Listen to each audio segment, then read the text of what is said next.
आकाशवाणी लखनऊ से प्रस्तुत है प्रादेशिक समाचार।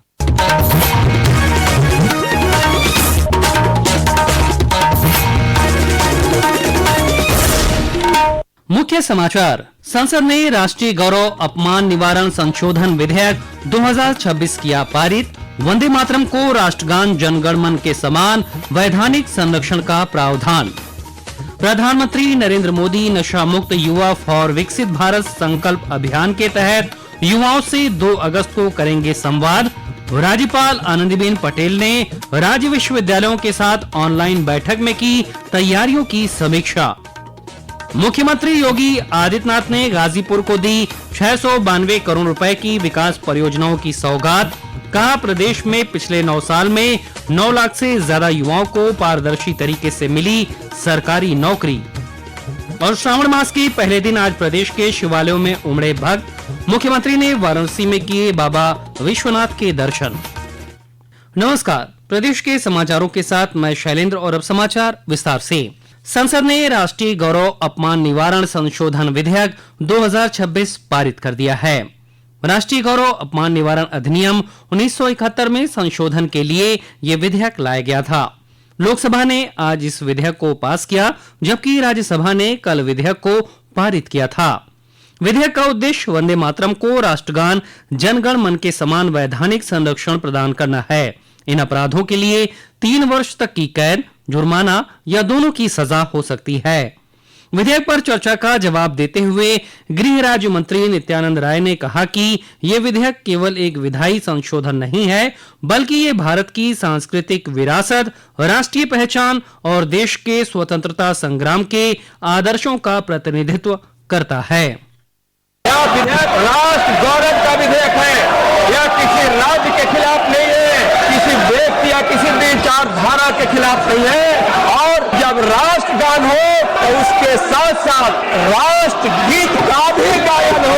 अब एक भारत श्रेष्ठ भारत के लिए संपूर्ण वंदे मातरम चाहिए। राज्यपाल एवं राज्य विश्वविद्यालयों की कुलाधिपति आनंदीबेन पटेल की अध्यक्षता में आज जनभवन लखनऊ से प्रदेश के सभी राज्य विश्वविद्यालयों के साथ ऑनलाइन बैठक आयोजित की गई। बैठक में आगामी 2 अगस्त को प्रधानमंत्री नरेंद्र मोदी के प्रस्तावित नशा मुक्त युवा फॉर विकसित भारत संकल्प अभियान के अंतर्गत आयोजित होने वाले वर्चुअल संवाद की रूपरेखा और तैयारियों की जानकारी दी गई। 2 अगस्त को प्रधानमंत्री नरेंद्र मोदी देश भर के लगभग 10,000 स्थानों से वर्चुअली जुड़े 1 करोड़ से अधिक युवाओं से संवाद करेंगे। मुख्यमंत्री योगी आदित्यनाथ ने आज गाजीपुर में 692 करोड़ रुपए की 268 विकास परियोजनाओं का लोकार्पण और शिलान्यास किया। कार्यक्रम को संबोधित करते हुए उन्होंने कहा कि अब यहां मेडिकल कॉलेज है। गाजीपुर से अन्य शहरों की कनेक्टिविटी बेहतर हुई है। गाजीपुर के स्पिरिचुअल टूरिज्म से जुड़े स्थानों का विकास हो रहा है।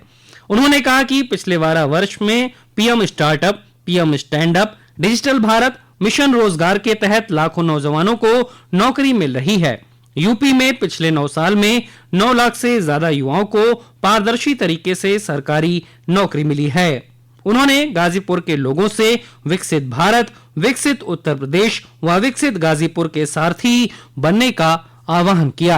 आज के इस अवसर पर जब 692 करोड़ रुपए की इन परियोजनाओं का उपहार जनपद गाजीपुर को प्राप्त हो रहा है, इस अवसर पर मैं आप सबका आह्वान करूंगा कि हम सब मिलकर के विकास की इस प्रक्रिया के सारथी बने।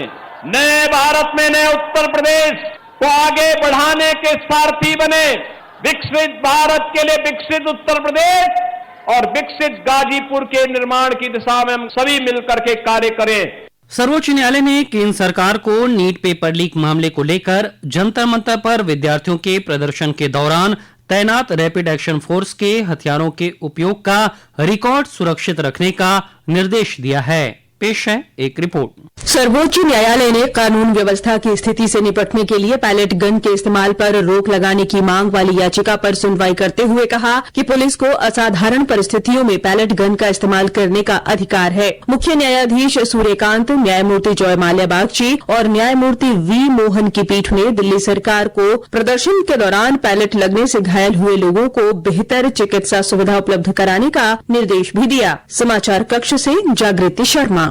उत्तर प्रदेश भू संपदा विनियामक प्राधिकरण यूपी रेरा बायर्स यानी घर खरीदने वाले ग्राहकों की सहूलियत और उन्हें सही जानकारी मुहैया कराने के लिए आर्टिफिशियल इंटेलिजेंस का इस्तेमाल करेगा और जल्द ही रेरा की एक नई वेबसाइट लॉन्च होगी जिसमें प्रोजेक्ट की जानकारी और शिकायतों को दर्ज कराना आसान हो जाएगा। उत्तर प्रदेश रेरा के अध्यक्ष संजय भूसरेड्डी ने कहा कि प्रदेश में लखनऊ जिला रियल एस्टेट के क्षेत्र में पहली पसंद बन गया है, जहां पिछले 6 महीनों में 37 नए प्रोजेक्ट आए हैं। वहीं गौतम बुद्ध नगर में 27 और गाजियाबाद में 19 नई रियल एस्टेट परियोजनाएं पंजीकृत हुई हैं। उन्होंने कहा कि रेरा ने अब तक 8,000 से अधिक विवाद के मामलों में 2,173 करोड़ रुपए से ज्यादा की रकम खरीदारों को वापस दिलवाई है।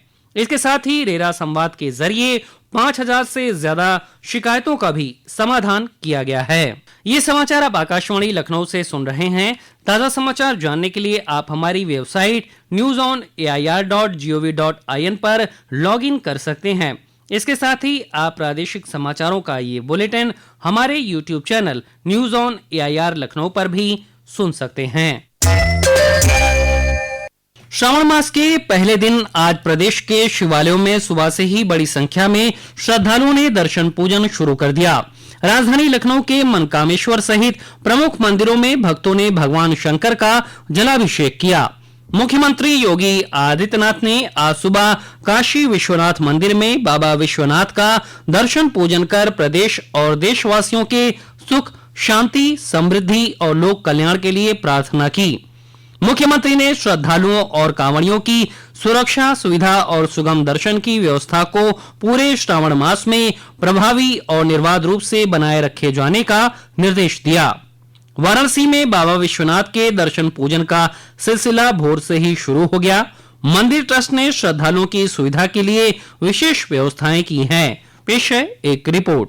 सावन मास के प्रथम दिन श्री काशी विश्वनाथ धाम में श्रद्धालुओं का उत्साह चरम पर है। बाबा विश्वनाथ के दर्शन के लिए सुबह से ही श्रद्धालुओं की लंबी कतारें लगी हैं। धाम में आने वाले भक्तों का पुष्प वर्षा और रेड कारपेट के साथ स्वागत किया जा रहा है। इस बार पिछले वर्ष की तुलना में लगभग 20 लाख अधिक श्रद्धालुओं के आने की संभावना को देखते हुए प्रशासन की विशेष व्यवस्थाएं जारी हैं। श्रद्धालुओं की सुविधा और भीड़ प्रबंधन के लिए धाम में 6 स्थानों पर जिग जैग बैरिकेडिंग की व्यवस्था की गई है। श्री काशी विश्वनाथ मंदिर के अलावा गौरी केदारेश्वर, तिलभांडेश्वर, महामृत्युंजय तथा BHU स्थित विश्वनाथ मंदिर सहित प्रमुख शिवालयों में भी श्रद्धालुओं की भारी भीड़ उमड़ रही है। पूरे सावन माह में दर्शन व्यवस्था को सुचारू बनाए रखने के लिए प्रशासन की विशेष व्यवस्थाएं लगातार जारी हैं। मनीष सिंह, आकाशवाणी समाचार, वाराणसी।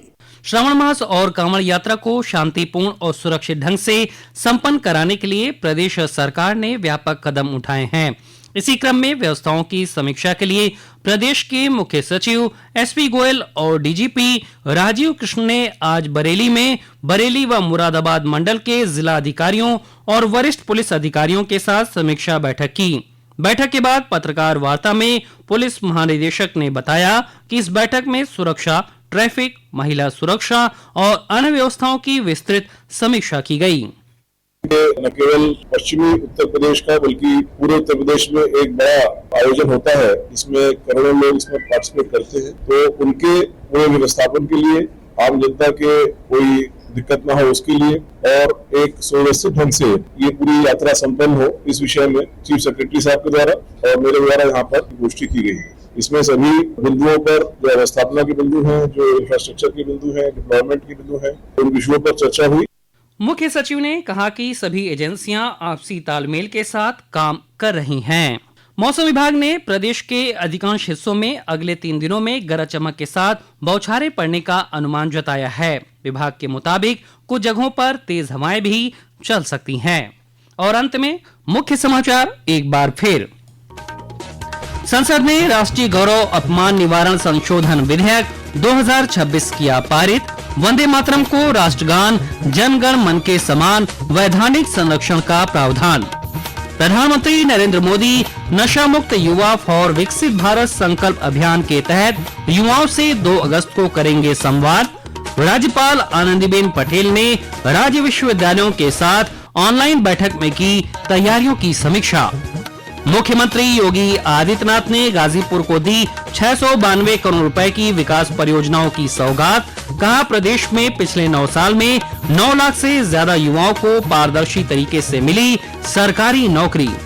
और श्रावण मास के पहले दिन आज प्रदेश के शिवालयों में उमड़े भक्त। मुख्यमंत्री ने वाराणसी में किए बाबा विश्वनाथ के दर्शन। इसी के साथ प्रादेशिक समाचारों का ये बुलेटिन समाप्त हुआ। अगला बुलेटिन रात 8 बजे FM पर प्रसारित किया जाएगा। नमस्कार।